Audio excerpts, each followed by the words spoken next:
దృఢంగా ఉంటూ మన శరీరానికి ఆధారాన్ని, ఆకారాన్ని, రక్షణను ఇచ్చే నిర్మాణాన్ని అస్థిపంజర వ్యవస్థ అంటారు. జీవులలో అంతరంగా కానీ బాహ్యంగా ఉండే గట్టి దృఢమైన ఆకారాన్ని మరియు ఆధారాన్ని, రక్షణను ఇచ్చే నిర్మాణాన్ని అస్థిపంజర వ్యవస్థ అంటారు.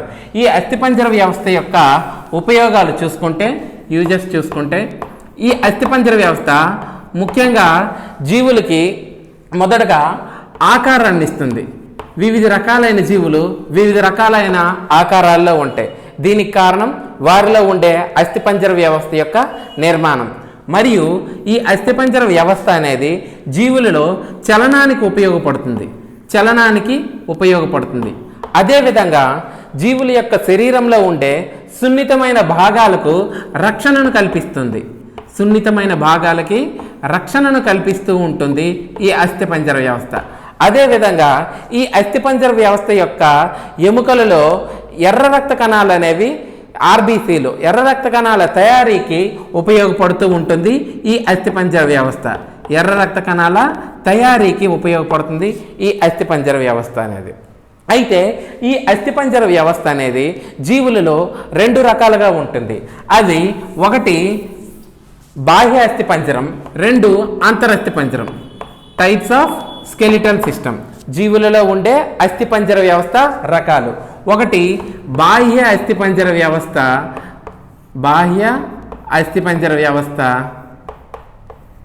2 అంతరస్థిపంజర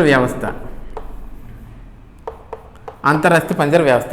మొదటగా బాహ్య అస్థిపంజర వ్యవస్థ గురించి నేర్చుకుందాం. అయితే మొదటగా ఈ బాహ్య అస్థిపంజర వ్యవస్థ, ఇవి జీవులలో బాహ్యంగా ఉంటూ రక్షణను కల్పించే నిర్మాణాలే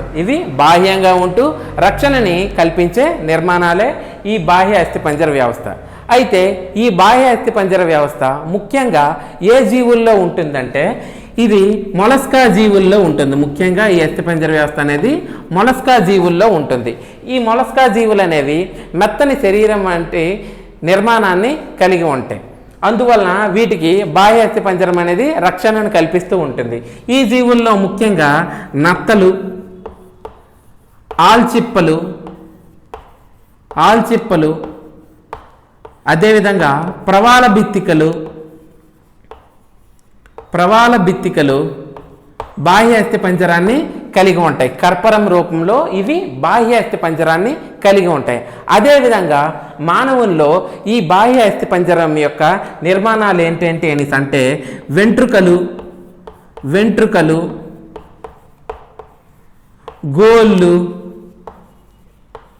గోళ్ళు మొదలైన నిర్మాణాలు అనేవి బాహ్య అస్థిపంజరానికి ఎగ్జాంపుల్స్.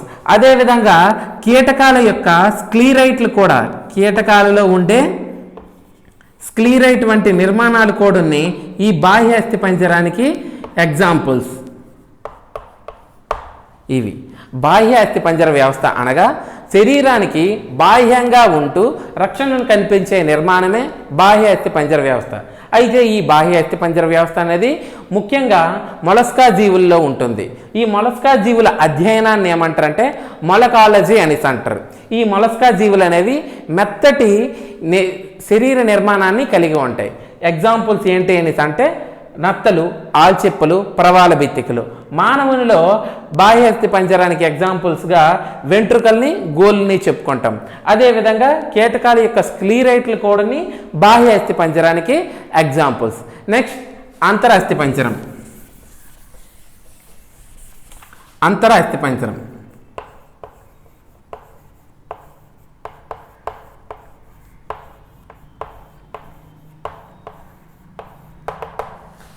ఈ అంతరస్థిపంజరం అంటే శరీరానికి అంతరంగా ఉంటూ ఒక యాంత్రికమైన శక్తిని మరియు ఆకారాన్ని ఇచ్చే నిర్మాణమే ఏది అనేసి అంటే అంతరస్థిపంజరం. మొదటగా చెప్పుకున్నాం చలనానికి సహాయపడుతుంది అనేసి, అదేవిధంగా ఆకారాన్ని ఇస్తుంది అనేసి, ఇది ముఖ్యంగా జీవుల యొక్క అంతరంగా ఉండి వాటికి ఆధారాన్ని మరియు ఆకారాన్ని, ఒక యాంత్రికమైన శక్తిని కూడా అందిస్తూ ఉంటుంది ఈ అంతరస్థిపంజర వ్యవస్థ. ఈ అంతరస్థిపంజర వ్యవస్థ అనేది 2 రకాలైనటువంటి ఎముకల్ని కలిగి ఉంటుంది. అవి ఒకటి మృదులాస్థి, 2 అస్థి. 2 అస్థి. ఓకేనా? ఈ అంతరస్థిపంజరం అనేది 2 రకాలైనటువంటి ఎముకల్ని కలిగి ఉంటుంది. అది ఒకటి మృదులాస్థి, 2 అస్థి. మొదటగా మృదులాస్థి గురించి చూద్దాం. మృదులాస్థి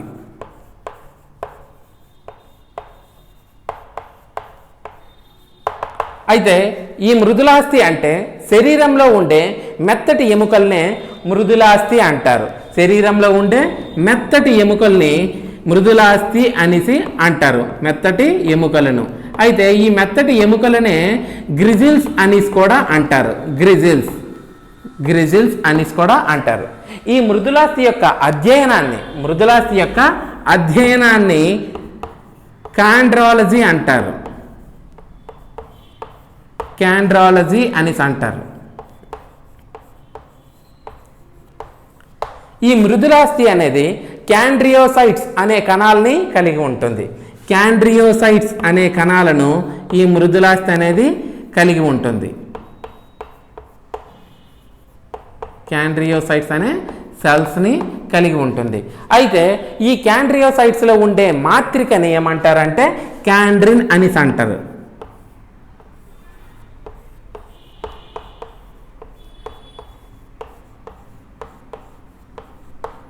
మృదులాస్థి యొక్క మాత్రికను ఏమంటారంటే క్యాండ్రిన్ అనేసి అంటారు.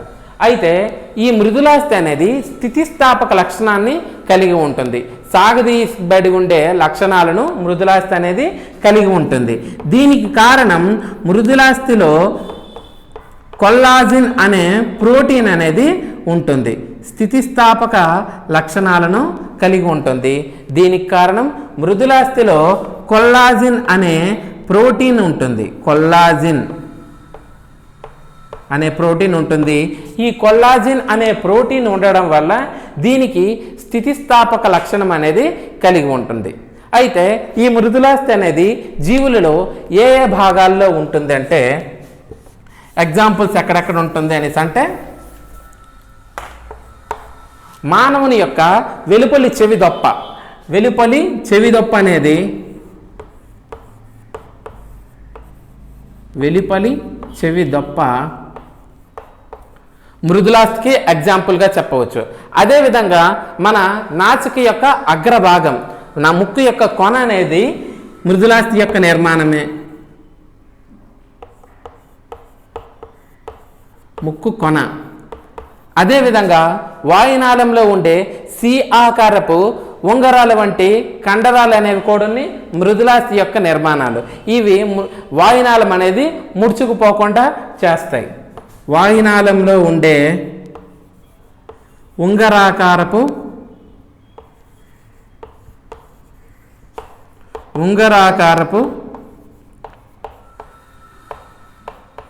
కండరాలు.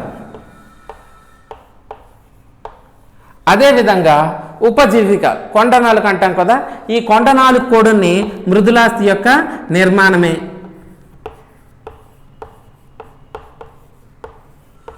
మరియు ఇంకోటి చూసుకుంటే షార్క్ చేప అనేది అస్థిపంజరం. షార్క్ చేప అస్థిపంజరం లేదా షార్క్ చేప యొక్క వెన్నుముక అనేది కూడా మృదులాస్థి యొక్క నిర్మాణానికి ఉదాహరణగా చెప్పుకోవచ్చు. అదేవిధంగా సకశేరుకాల్లో ఉండే పిండ దశ,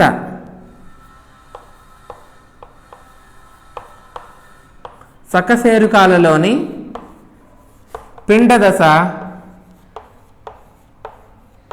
మృదులాస్థి యొక్క నిర్మాణమే. ఇది మృదులాస్థి గురించి. మొదటి చూసుకుంటే శరీరంలో ఉండే మెత్తటి ఎముకల్ని మృదులాస్థి అంటారు. ఈ మృదులాస్థినే గ్రిజిల్స్ అనేసి, కార్టిలేజ్ అనేసి కూడా అంటారు. ఈ మృదులాస్థి యొక్క అధ్యయనాన్ని కాండ్రాలజీ అంటారు. ఈ మృదులాస్థి అనేది క్యాండ్రియోసైట్స్ అనే కణాలని కలిగి ఉంటుంది. ఓకేనా? ఈ క్యాండ్రియోసైట్స్లో ఉండే మాత్రికను ఏమంటారంటే క్యాండ్రిన్ అనేసి అంటారు. ఈ మృదులాస్థి అనేది స్థితిస్థాపక లక్షణాన్ని కలిగి ఉంటుంది. కారణం మృదులాస్థిలో కొల్లాజిన్ అనే ప్రోటీన్ అనేది ఉంటుంది. ఇది స్థితిస్థాపక లక్షణాన్ని ఆ మృదులాస్థికి ఇస్తుంది. అదేవిధంగా చెప్పుకుంటే మానవ శరీరంలో అత్యధికంగా ఉండే ప్రోటీన్ ఏది అంటే కొల్లాజిన్. మానవ శరీరంలో అత్యధికంగా ఉండే ప్రోటీన్ ఏది అంటే కొల్లాజిన్. ఈ మృదులాస్థి అనేది జీవుల్లో ఏ భాగాల్లో, మానవ శరీరంలో ఏ భాగంలో ఉంటుందంటే వెలుపలి చెవి దొప్ప అనేది మృదులాస్థికి ఎగ్జాంపుల్. నాసిక అగ్రభాగం ముక్కు యొక్క కొన అనేది మృదులాస్థి ఎగ్జాంపుల్. వాయునాళంలో ఉండే ఉంగరాకారపు కండరాలు, నెక్స్ట్ కొండనాలుక లేదా ఉపజీవిక అనేది కూడా మృదులాస్థి యొక్క నిర్మాణం. నెక్స్ట్ సార్క్ చేప యొక్క వెన్నుముక కోడుని మృదులాస్థితో తయారై ఉంటుంది. సకశేరుకాల్లో ఉండే పిండదశ కోడుని మృదులాస్థితో తయారై ఉంటుంది. ఇది మృదులాస్థి. నెక్స్ట్ రెండో ఎముక ఏది అని అంటే అంతరాస్థి పంజరంలో ఉండే రెండో ఎముక అస్థి. మృదులాస్థిలో ఉండే రెండో ఎముక ఏది అని అంటే అస్థి. ఓకేనా? మానవ శరీరంలో ఉండే గట్టి ఎముకను ఏమంటారంటే అస్థి అంటారు. గట్టి ఎముకని అస్థి అంటారు. ఈ అస్థి యొక్క అధ్యయనాన్ని ఏమంటారంటే ఆస్టియాలజీ అంటారు. ఆస్టియాలజీ.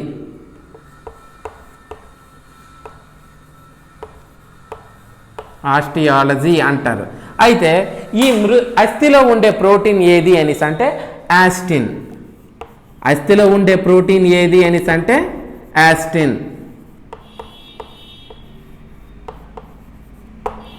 అయితే మానవ శరీరంలో ఈ గట్టి ఎముకలు మొత్తం మానవ శరీరంలో ఉండే ఎముకల సంఖ్య ఎంత అంటే 206. మానవ శరీరంలో ఉండే ఎముకల సంఖ్య 206. అదే చిన్నపిల్లల్లో ఎముకల సంఖ్య ఎంత అంటే చిన్నపిల్లల్లో ఎముకల సంఖ్య 300. ఓకేనా? మానవ శరీరంలో ఉండే ఎముకల సంఖ్య, పెద్దవారిలో ఉండే ఎముకల సంఖ్య ఎంత అంటే 206. చిన్నపిల్లల్లో ఉండే ఎముకల సంఖ్య ఎంత అంటే 300. అయితే ఈ ఎముకల్లో అతి పెద్ద ఎముక ఏది, అతి చిన్న ఎముక ఏది తెలుసుకుందాం. మానవ శరీరంలో ఉండే అతి పెద్ద ఎముక ఏది అని అంటే ఫేమర్. అతి పెద్ద ఎముక ఫేమర్. ఫేమర్ లేదా తొడ ఎముక. మానవ శరీరంలో అతి పెద్ద ఎముక ఏది అంటే ఫేమర్ లేదా తొడ ఎముక. అతి చిన్న ఎముక ఏది అని అంటే స్టెపిస్. స్టెపిస్ ఇది చెవిలో ఉంటుంది. చెవిలో ఉంటుంది. స్టెపిస్ అనే ఎముక చెవిలో ఉంటుంది. అతి దృఢమైన ఎముక అనేసి అంటే కూడా దృఢమైన ఎముక ఏది అనేసి అంటే ఫేమర్. ఓకేనా? ఈ ఎముక యొక్క నిర్మాణాత్మక క్రియాత్మక ప్రమాణం ఏది అనేసి అంటే ఎముక యొక్క నిర్మాణాత్మక క్రియాత్మక ప్రమాణం ఏది అంటే యాస్టియాన్. యాస్టియాన్ లేదా హెవర్షియన్ వ్యవస్థ అంటారు. హెవర్షియన్ వ్యవస్థ. హెవర్షియన్ వ్యవస్థ.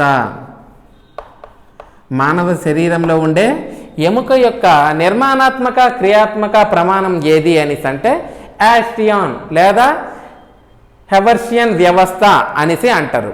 అయితే ఈ ఎముకల్లో ఉండే మూలకాలు ఏవి అనేసి అంటే ఎముకల్లో ఉండే మూలకాలు ఏవి అనేసి అంటే కాల్షియం. కాల్షియం మరియు ఫాస్ఫరస్.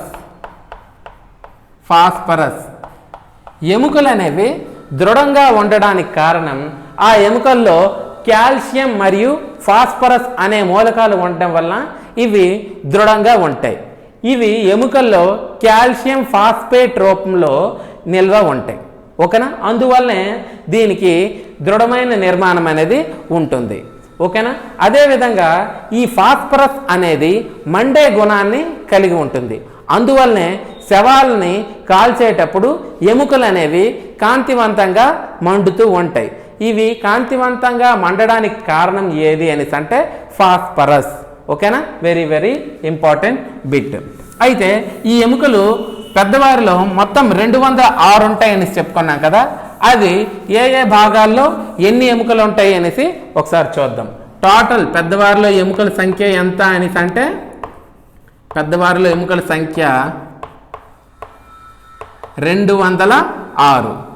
అయితే ఫస్ట్ ఏ ఏ భాగాల్లో ఎన్ని ఎముకలు ఉంటాయో చూసుకుందాం. తలలో ఉండే ఎముకల సంఖ్య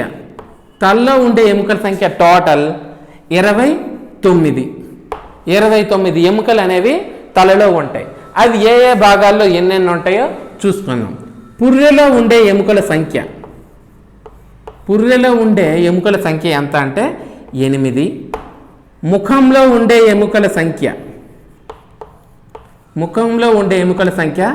14. చెవిలో ఉండే ఎముకల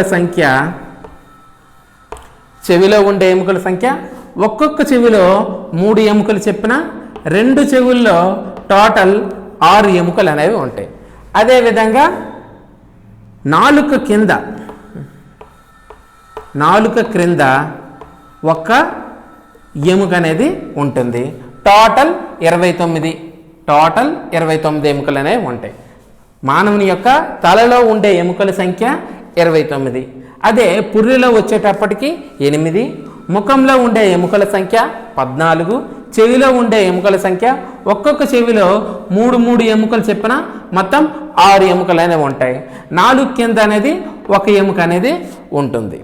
అయితే ఈ పుర్రెలో 8 ఎముకలు ఉంటాయని చెప్పుకున్నాం కదా, ఈ పుర్రె యొక్క అధ్యయనాన్ని లేదా కపాలం యొక్క అధ్యయనాన్ని ఏమంటారంటే క్రేనాలజీ అనేసి అంటారు. కపాలం అధ్యయనాన్ని ఏమంటారు? క్రేనాలజీ అనేసి అంటారు. ముఖం యొక్క అధ్యయనాన్ని ఏమంటారంటే కాలాలజీ అనేసి అంటారు. లేదా అందం యొక్క అధ్యయనాన్ని, ముఖంలో అందం యొక్క అధ్యయనాన్ని లేదా ముఖం యొక్క అధ్యయనాన్ని ఏమంటారంటే కాలాలజీ అనేసి అంటారు. చెవిలో ఉండే ఎముకల సంఖ్య 6 అనేసి చెప్పుకున్నాం కదా. అయితే ఈ చెవి యొక్క అధ్యయనాన్ని ఏమంటారంటే ఓటాలజీ అంటారు. చెవి యొక్క అధ్యయనాన్ని ఓటాలజీ అనేసి అంటారు. అయితే చెవిలో 3 ఎముకలు అనేసి ఉంటాయని చెప్పుకున్నాం కదా. ముందుగా చెప్పుకున్నాం మానవ శరీరంలో అతి చిన్న ఎముక ఏది అనేసి. మానవ శరీరంలో ఉండే అతి చిన్న ఎముక స్టెపిస్. ఆ 3 ఎముకలు కూడా వెరీ వెరీ ఇంపార్టెంట్, అవి చూసుకుందాం. చెవిలో ఉండే 3 ఎముకలు మ్యాలియస్,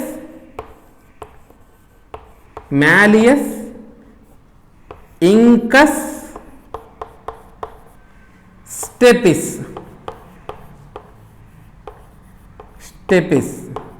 ఓకేనా, ఇవి చెవిలో ఉండే 3 ఎముకలు మ్యాలియస్, ఇంకస్, స్టెపిస్ అనేది మానవ శరీరంలో ఉండే అతి చిన్న ఎముక. ఓకేనా, నాలుక క్రింద ఒక ఎముక ఉంటుంది అని చెప్పుకున్నాం. ఈ ఎముక పేరు హ్యూమాయిడ్ ఎముక. ఉరివేసుకొని చనిపోయే వారిలో, ఉరివేసుకొని మరణించే వారిలో ఈ ఎముక అనేది విచ్ఛిత్తి చెందుతుంది. Very very important. ఉరివేసుకొని చనిపోయే వారిలో విచ్ఛిత్తి చెందే ఎముక ఏది అంటే హ్యూమాయిడ్ ఎముక. ఇది ఎక్కడ ఉంటుంది అనేసి అంటే నాలుక క్రింద ఉంటుంది. తలలో ఉండే ఎముకల సంఖ్య ఎంత అని చెప్పుకున్నాం? 29. ఓకేనా, నెక్స్ట్ భుజంలో ఉండే ఎముకల సంఖ్య, భుజంలో ఉండే ఎముకల సంఖ్య 4.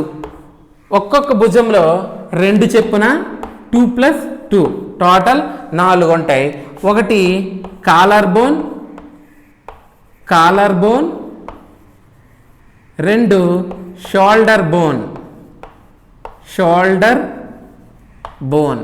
మొత్తం ఇటువైపు భుజంలో 2, అటువైపు భుజంలో 2 చెప్పున మొత్తం భుజంలో 4 ఎముకలు అనేవి ఉంటాయి. చేతుల్లో ఉండే ఎముకల సంఖ్య, 60. ఓకేనా, ప్రక్కటెముకలు 12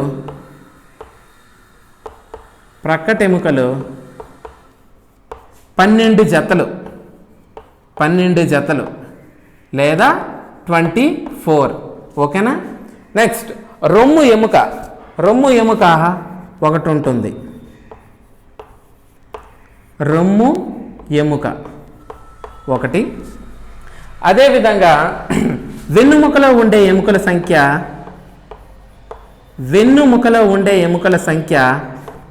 26.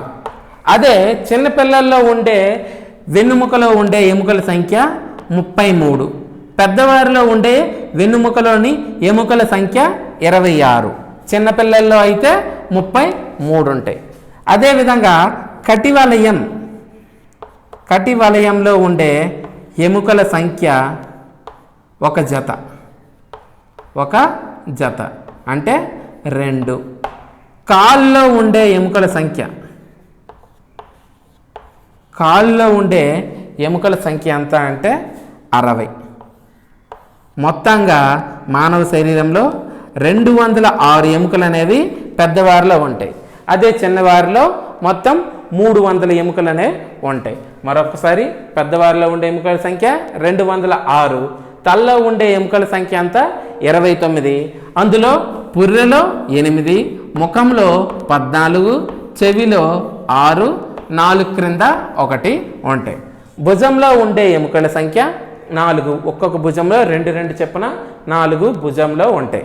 చేతుల్లో 60, ప్రక్కట ఎముకలు 12 జతలు, రొమ్ము ఎముక 1, వెన్నుముకలో 26 ఎముకలు అనేవి ఉంటాయి. కటి వలయంలో 1 జత చెప్పున 2 ఎముకలు అనేవి ఉంటాయి. కాల్లో 60 ఎముకలు అనేవి ఉంటాయి.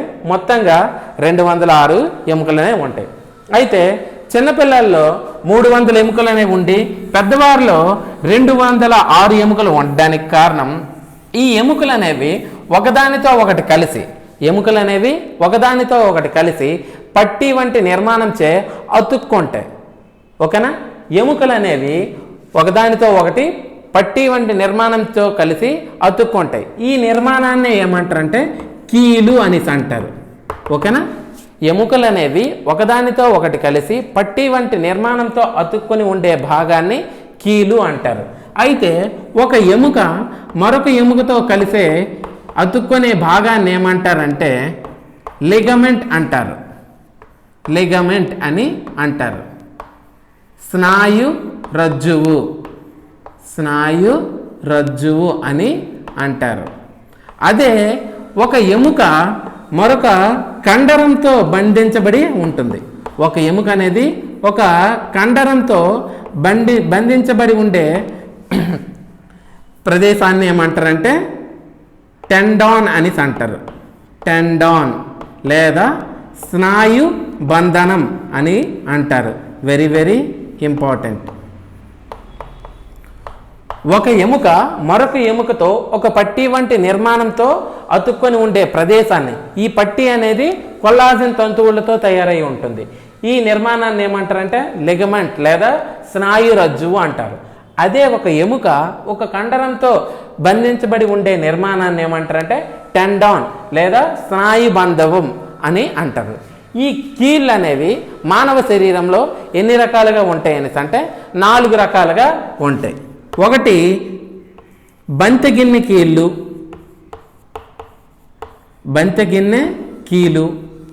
2 మడతబందు కీళ్ళు,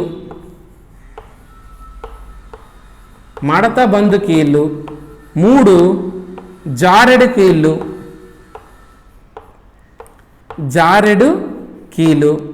4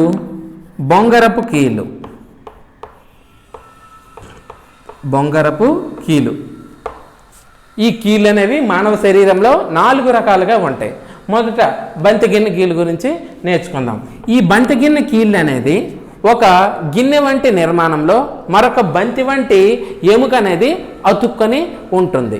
ఈ బంతిగిన్నె కీళ్ళు మానవ శరీరంలో ఎక్కడ ఉంటుందంటే మన భుజంలో ఉంటుంది. ఈ బంతిగిన్నె కీళ్ళు ఎక్కడ ఉంటుంది? భుజంలో ఉంటుంది. ఈ భుజం వంటి ఈ కీలు అనేది 360 డిగ్రీలు కూడా తిరుగుతూ ఉంటుంది.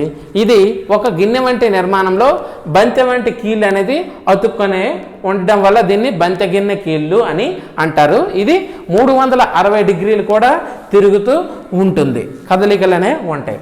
అదే మడతబందు కీళ్ళు, ఇవి ఒకవైపు మాత్రమే చలనం ఉంటుంది, రెండో వైపు చలనం ఉండదు.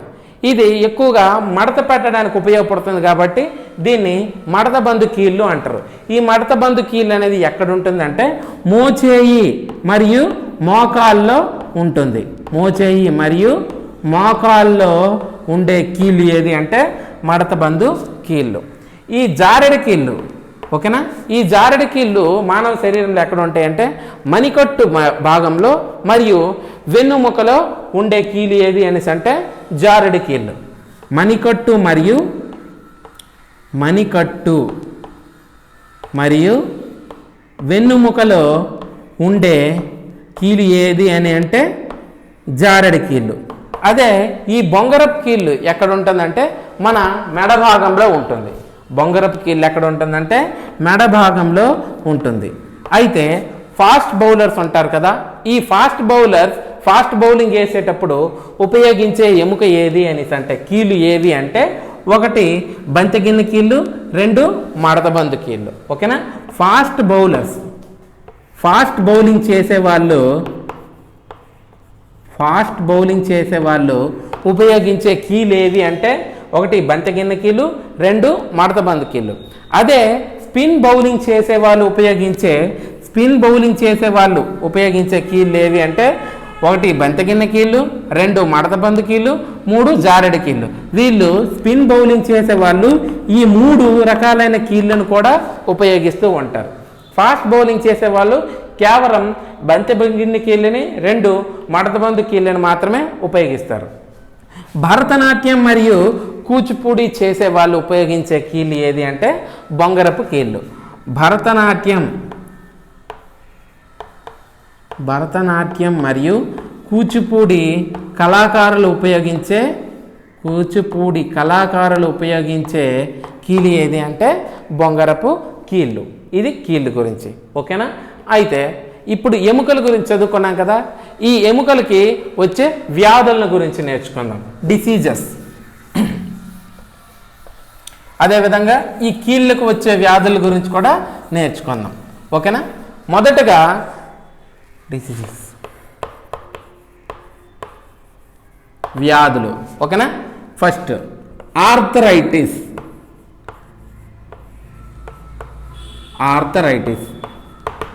సాధారణమైన కీళ్ళ నొప్పిని ఏమంటారంటే ఆర్థరైటిస్ అంటారు. సాధారణమైన కీళ్ళ నొప్పిని ఏమంటారంటే ఆర్థరైటిస్ అని అంటారు. అయితే ఈ ఆర్థరైటిస్లో తేనెటీగల విషాన్ని చికిత్సకు ఉపయోగిస్తారు. తేనెటీగల విషాన్ని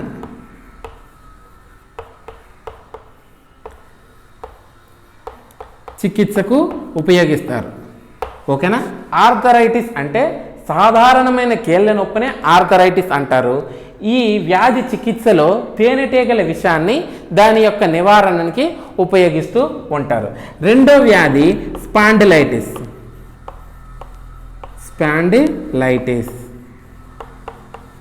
సాధారణమైన వెన్ను నొప్పినే స్పాండిలైటిస్ అంటారు. ఓకేనా, వెన్నుముక యొక్క నొప్పినే ఏమంటారంటే స్పాండిలైటిస్ అంటారు. సాధారణమైన వెన్ను నొప్పినే స్పాండిలైటిస్ అంటారు. మూడు రుమటాయిడ్ ఆర్థరైటిస్.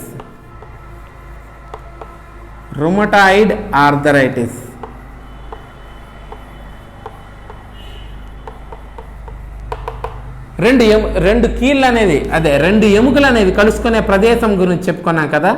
అయితే ఈ ఎముకలు అనేవి కలుసుకునే ప్రదేశంలో వీటి మధ్య ఘర్షణను తగ్గించడానికి ఇక్కడ సైనోవియల్ ద్రవం అనేది ఉంటుంది. సైనోవియల్ ద్రవం అనేది ఉంటుంది. ఈ సైనోవియల్ ద్రవాన్ని చుట్టూ సైనోవియల్ త్వచం అనేది ఉంటుంది. ఈ సైనోవియల్ త్వచం అనేది కొన్నిసార్లు వాపుకు గురి అవుతుంది. దీనివల్ల విపరీతమైన కీళ్ళ నొప్పి మరియు జ్వరం వంటి లక్షణాలు కనిపిస్తూ ఉంటాయి. ఈ లక్షణాన్ని ఏమంటారంటే రుమటాయిడ్ ఆర్థరైటిస్ అంటారు. ఓకేనా, రుమటాయిడ్ ఆర్థరైటిస్ అంటే రెండు ఎముకలు కలిసే ప్రదేశంలో సైనోవియల్ ద్రవం అనేది ఉంటుంది. ఈ సైనోవియల్ ద్రవాన్ని చుట్టూ సైనోవియల్ త్వచం అనేది ఉంటుంది. ఈ సైనోవియల్ త్వచం అనేది తీవ్రమైన వాపుకు గురి అవుతూ జ్వరం వంటి లక్షణాలు అనేవి, కీళ్ళ నొప్పి వంటి లక్షణాలు అనేవి కనిపిస్తూ ఉంటాయి. దీన్నే రొమటాయిడ్ ఆర్థరైటిస్ అనేసి అంటారు. Fourth one rickets. Rickets very very important. చిన్నపిల్లల్లో డి విటమిన్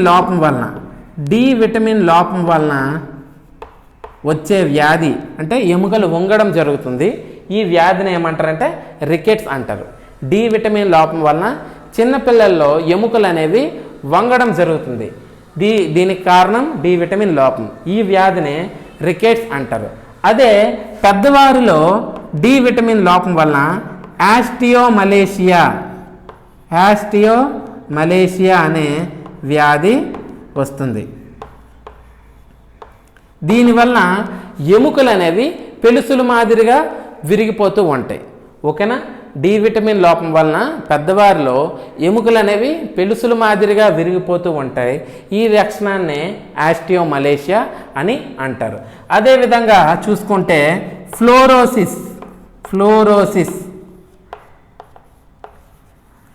ఫ్లోరోసిస్ మనం తాగే నీటిలో ఫ్లోరిన్ మూలకం అనేది అధికంగా అవ్వడం వలన ఎముకలు అనేవి పెలుసులు మాదిరిగా విరిగిపోయి దంతాలు అనేవి బంగారు వర్ణంలోకి మారుతూ ఉంటాయి. ఈ వ్యాధిని ఏమంటారంటే ఫ్లోరోసిస్ అంటారు. మనం తీసుకునే నీటిలో ఫ్లోరిన్ శాతం అధికమవడం వల్ల దంతాలు అనేవి బంగారు వర్ణంలోకి మారి ఎముకలు అనేవి దృఢత్వాన్ని కోల్పోతూ ఉంటాయి, వాటి యొక్క పటుత్వాన్ని కోల్పోతూ ఉంటాయి. ఈ వ్యాధినే ఫ్లోరోసిస్ అంటారు. ఓకేనా? Arthritis, spondylitis, rheumatoid arthritis, rickets, osteomalacia, fluorosis. And next last one gout వ్యాధి.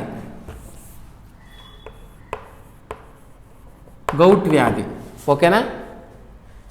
ఎముకలలో మరియు రక్తంలో యూరిక్ ఆమ్ల స్ఫటికాలు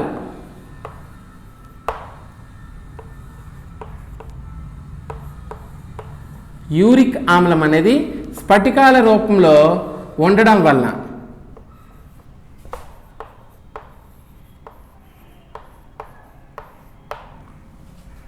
ఎముకలలో మరియు రక్తంలో యూరిక్ ఆమ్లం అనేది స్ఫటికాల రూపంలో ఏర్పడటం వలన కీళ్లలో తీవ్రమైన నొప్పి మరియు జ్వరం అనేది వస్తూ ఉంటుంది.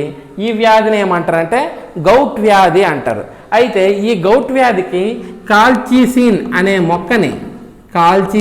అనే మొక్కని నివారణకి ఉపయోగిస్తారు. చికిత్స కోసం ఏ మొక్కను ఉపయోగిస్తారు గౌట్ వ్యాధిలో అంటే కాల్చిసిన్ అనే మొక్కని ఉపయోగిస్తారు.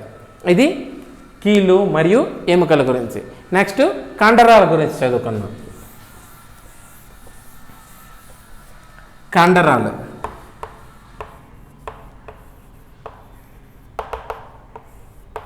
ఓకేనా? ఈ కండరాల యొక్క అధ్యయనాన్ని ఏమంటారంటే మయాలజీ లేదా సార్కాలజీ అనేసి అంటారు. మయాలజీ లేదా సార్కాలజీ అని అంటారు. అయితే ఈ కండరాల యొక్క నిర్మాణాత్మక లేదా క్రియాత్మక ప్రమాణం ఏది అంటే సార్కోమియర్. కండరాల యొక్క నిర్మాణాత్మక లేదా క్రియాత్మక ప్రమాణం ఏది అంటే సార్కోమియర్. అయితే ఈ కండరాల యొక్క కదలికల అధ్యయనాన్ని ఏమంటారు అనేసి అంటే కైనేసియాలజీ. కండరాల యొక్క కదలికల అధ్యయనాన్ని కైనేసియాలజీ అని అంటారు. ఈ కండరాల్లో ఉండే వర్ణక పదార్థం ఏది అనేసి అంటే ఇది రంగునిస్తూ ఉంటుంది. మయోగ్లోబిన్. ఈ మయోగ్లోబిన్ పదార్థం వర్ణక పదార్థం ఉండడం వల్ల కండరాలు అనేవి రంగుని సంతరించుకుంటూ ఉంటాయి. దీనిలో ఉండే తంతువులు ఏవి అనేసి అంటే యాక్టిన్ మరియు మయోసిన్ తంతువులు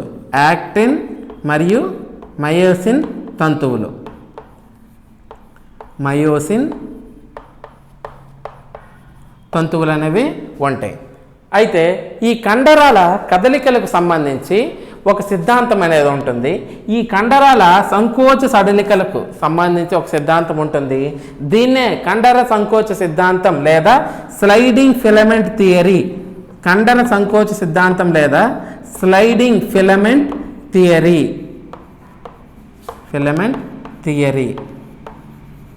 కండరాల సంకోచ సడలికల్ని వివరించే సిద్ధాంతం ఏది అని అంటే స్లైడింగ్ ఫిలమెంట్ థియరీ అంటారు.